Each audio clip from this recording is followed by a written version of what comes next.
Jaguar. These days, the company's marketing is questionable and its future is uncertain. But at one period of time, Jaguar meant cutting-edge technology, beauty, and victory. It meant speed, and it meant this car, the XK140. But should you care?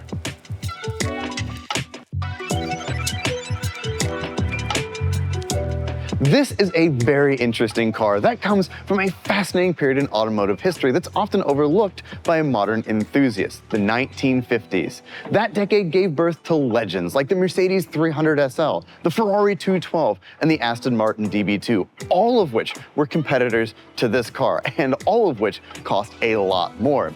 These days, in the modern collector world, those cars are still competitors to the XK140, and the chasm in their values has grown even more. And I'm thrilled to get to spend time with this one today. The XK platform was the genetic launching pad for Jaguar. Sprouting from the ashes of World War II, it would give Jaguar its reputation for speed, and this is its origin story.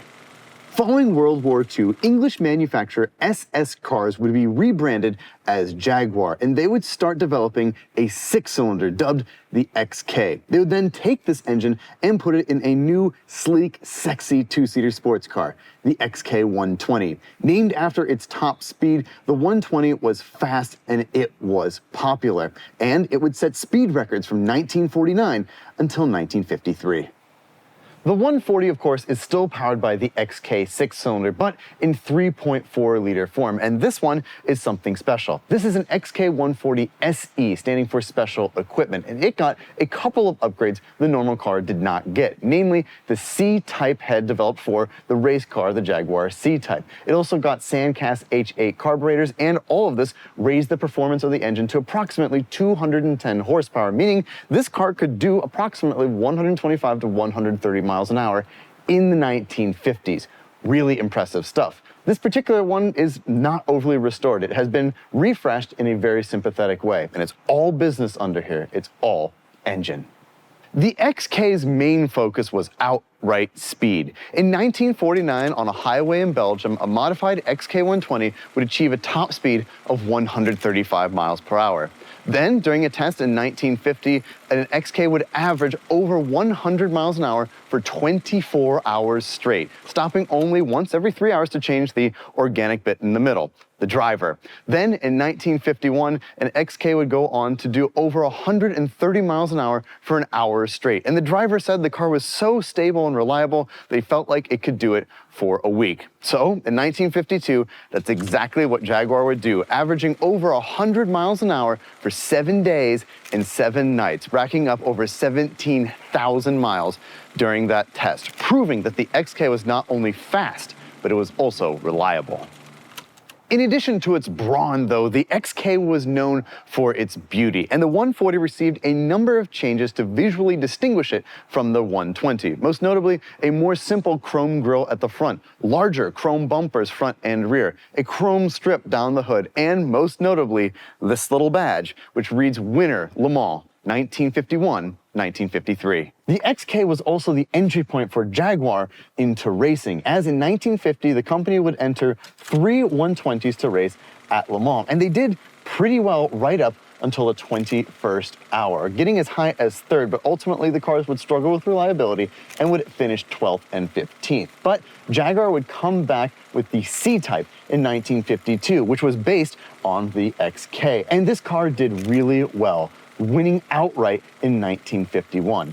Then in 1952, Jaguar would make some aerodynamic changes to the C-Type, concerned with the success and power of the 300 SL, and ultimately they didn't account for cooling, and the cars would really struggle and not finish very well. But then, in 1953, they came back with a revised version of the C-Type, and that car was victorious, ending 1st, 2nd, and 4th. The XK140 represented an evolutionary period in Jaguar's history, coming from this core time when Jaguar was winning races. The XK140, compared to the 120, though, was designed to be a little bit more practical. The engine was moved forward to give more room for the cabin, and an automatic version was even introduced to make the car even more usable. Ultimately, it was replaced by the 150 in 1957, but the XK comes from the heart of this period when Jaguar was winning races.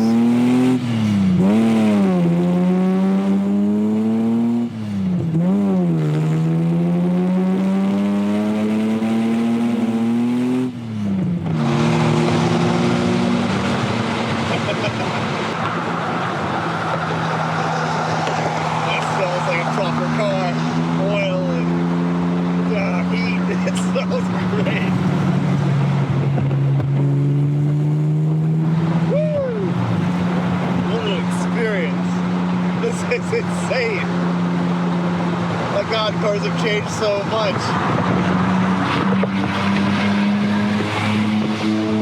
Initial impressions driving the XK140. Right away, the thing that you're most aware of is you are open to the elements. Yes, this does have a roof, but this really is a roadster experience. The wind blows and it almost knocks the glasses off of your face. There's very much open motoring, and yeah, there's just, that is the thing that strikes you right away. The next thing is that, you know, some of the controls are compromised, kind of over to the left a little bit, and so you kind of have to angle your legs that way. So there's definitely compromise there. The steering wheel is massive so that you have good mechanical advantage over the wheels, the front wheels to turn them. But it means that, you know, you don't really have much room for your legs. And it's kind of at an inconvenient place. You know, there are compromises you have to make in order to drive this car.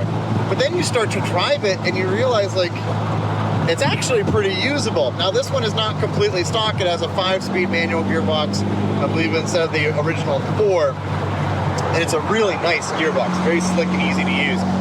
But like, that feels pretty normal. The engine itself actually makes a good amount of torque and really gets going. And it's certainly not rapid by today's standards, but it ain't slow either. And it makes you feel really special. But then there are the brakes. The brakes in this car are takes some getting used to. Now, the XK150, I believe, had disc brakes. I think this has drums. So you have to account for a little bit more time than you do with a modern car in order to slow down. But that said, they are sufficient. They do work really well, but it's definitely a change from what you might expect with a modern car. But again, actually, once you get past those things and you kind of learn how to drive it a little bit, you know, your arm falls very naturally to just kind of cruising like this. This is a tremendously comfortable car to cruise around in. And boy, are you a celebrity with this thing. Everybody stares at it, points and smiles, and it just is charming. And that's all a part of the great user experience of it. This car to cruise around in is just fabulous. And like most, I too have kind of overlooked the 50s. The only car from the 50s I've ever driven was a Willys Jeep pickup truck that my friend Colleen owns.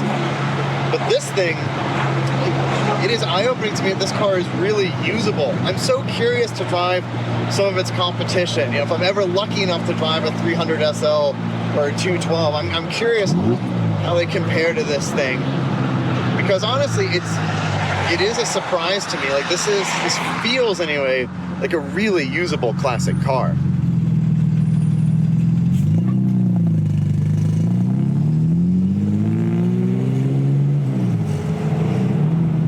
And I can't believe, if this car feels this good now, in the 1950s it must have been a revelation. And I just cannot believe how far Jaguar has fallen compared to where this car was. This should have been the launch pad from which they made amazing cars, and admittedly through the E-Type they certainly did, but in the 80s, you know, stuff just trailed off, and in the 90s and the early 2000s, like, the brand was more for marketing than anything else. But there was a time when Jaguar made some of the best cars in the world, and this comes from that era. I'm not over-exaggerating. It makes me so sad that they didn't continue to make cars like this, because this thing, it rules. But I'm glad I get to experience it. I now understand why the Jaguar brand is so valuable and cool and special. It's because of cars like this that establish them in their golden era, that just make it something damn cool.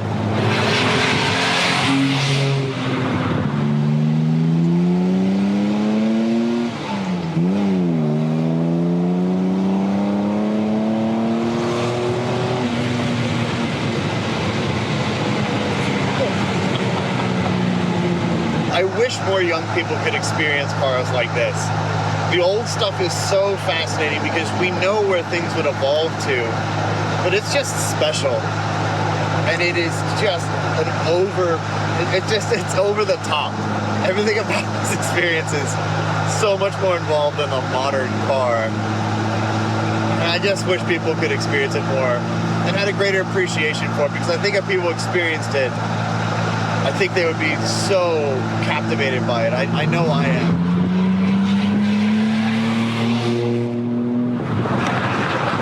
Another thing I have to say about this experience is I recognize that for younger enthusiasts, you know, you maybe can have one, maybe two cars if they're lucky. Naturally, this isn't the car that they are choosing. But if you have a little bit more room in your garage and you're looking for an experience that is totally different to anything else, it's hard to argue with vintage cars like this. You know, it sounds egregious, but maybe like a fourth car, it makes a lot of sense.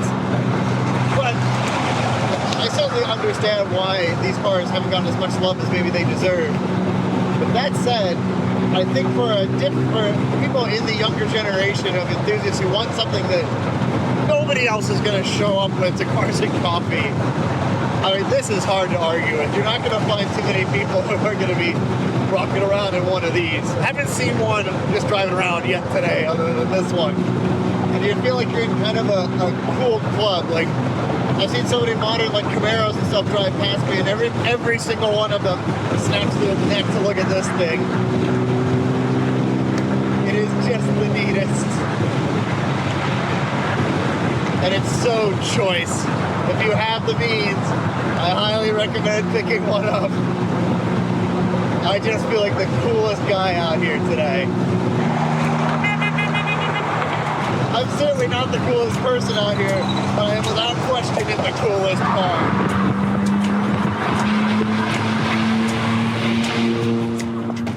And that is the Jaguar XK140, a car that comes from the period of Jaguar's history when the sky was truly the limit. And now it's your turn to relive this car in vivid color because it's for sale on Cars and Bids.